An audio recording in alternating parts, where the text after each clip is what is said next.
Hey everyone, Raina here. Today I wanted to share a little bit about me and how I got here.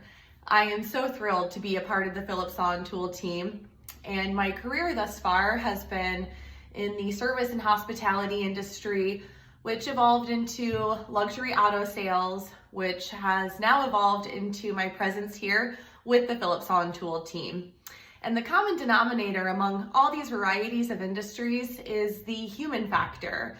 And building and maintaining relationships with my customers is truly my passion.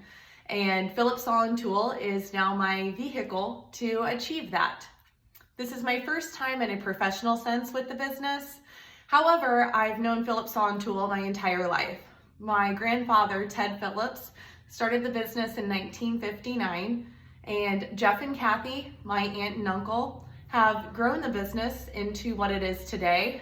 And Jordan and Sally Chanelwith, the new owners, are my cousins. And I'm so happy to now have a presence here in the Philips On Tool family. Look for me in the future, Raina with Philips On Tool. Have an awesome day.